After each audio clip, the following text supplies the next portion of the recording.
Hey everyone, Dr. Shawhead here, and in this video, we're going to discuss instrument separation and other miscellaneous complications. We're going to start with one of the most common complications in endodontics, instrument separation. We'll go over what it is, what causes it, how to deal with it, how to prevent it, and as always, the prognosis of the complication. Alright, put simply guys, instrument separation is when a piece of an instrument breaks within the confines of the root canal. So why does this happen? Well, sometimes it's because we're using a file in an improper way. So this includes overuse or applying excessive force on the file. For example, when you jump a file size, I told you guys in the previous video, skipping steps always results in a compromise. And in this case, using a file that's too big for a canal can stress the instrument beyond its limits. We can also have breakage because of inadequate irrigation and lubrication. Now guys, just like a car engine needs oil to run smoothly, our instruments require proper irrigation and lubrication to function optimally. Neglecting this can lead to increased friction and eventually breakage. Okay, so how do we treat this complication? What are our options? Well, we can try to bypass the instrument. This is usually our first line of approach, and it involves carefully maneuvering around the broken file. So the goal here is to continue with the treatment despite the obstacle. We can also attempt the obvious to remove the instrument, the broken file. Now, this can be a tricky endeavor because it's kind of like trying to extract a broken key from a lock. So due to the complexity, this option is best handled by an endodontist. Remember guys, referring to a specialist is always a good option. The third option is to prepare and obturate to the point of separation.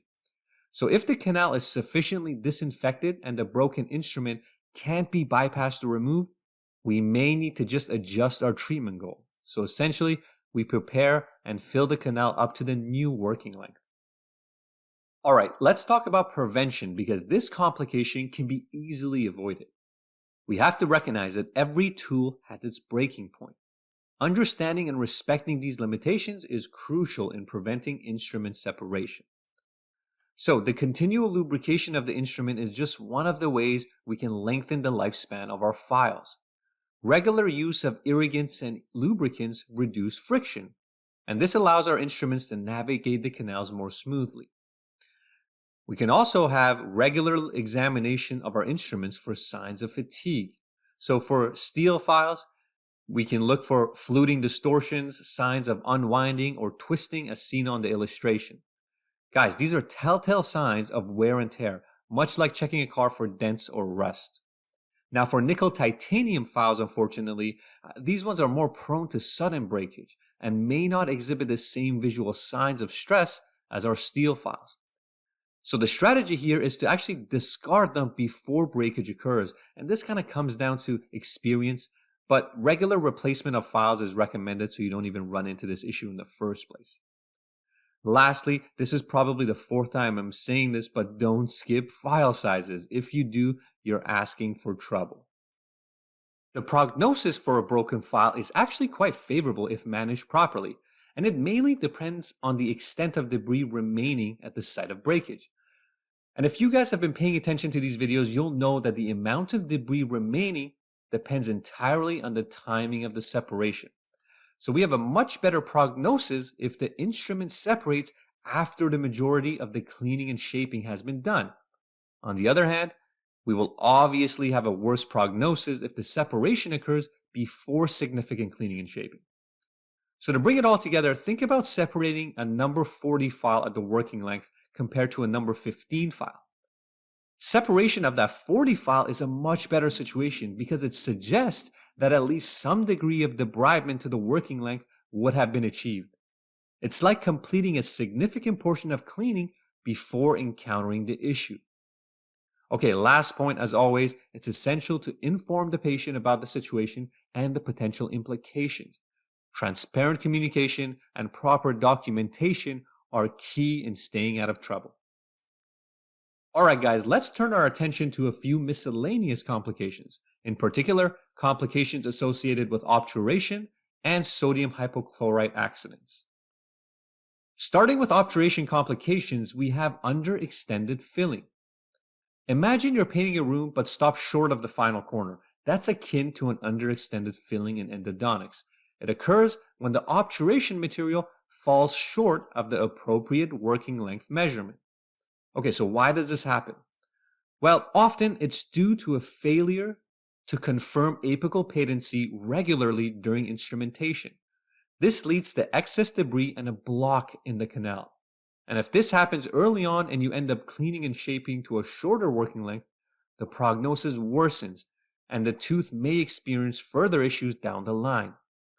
However, if the underextension occurs during, let's say, the obturation step and you've cleaned and irrigated to the proper working length, then the prognosis is much better. Now let's consider overextended fillings. This is when the filling material goes beyond the end of the root canal, potentially impacting vital structures like the inferior alveolar nerve or the maxillary sinus. If not caught on a radiograph, this complication typically presents with sensitivity when biting. This is a sign that the material has extended way too far, creating pressure or irritation in the surrounding area. Alright guys, in both underextended and overextended fillings, precision is key. It's about finding that sweet spot, not too little, not too much, to ensure effective and comfortable endodontic treatment. Our last complication concerns sodium hypochlorite accidents, which occur when the sodium hypochlorite irrigation solution used for its excellent disinfecting properties inadvertently goes beyond the apex of the tooth, leading to tissue necrosis. Okay, so the signs and symptoms of this complication are kind of similar actually to that of a perforation, and really important to recognize since this complication can actually have some nasty side effects. We can have instant extreme pain. This is probably the most common sign, followed by excessive bleeding from the tooth. You can also get rapid swelling and spread of erythema, and later on, patients may experience bruising, and in severe cases, sensory and motor nerve deficits. Okay, so what should we do when this happens? Well, treatments for sodium hypochlorite accidents are multifaceted and they need to be prompt and effective. Firstly, you want to administer a long-lasting local anesthetic to manage the immediate pain. You want to encourage drainage to help remove the excess solution and reduce swelling. You can also prescribe a steroid to manage the inflammation.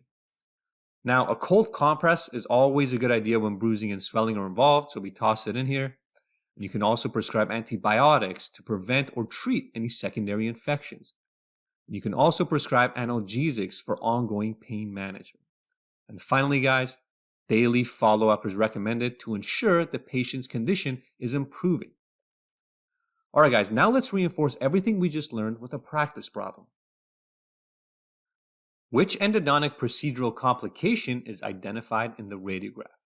Alright guys, take a look at the radiograph, pause the video if you need, and the answer is C, broken instrument.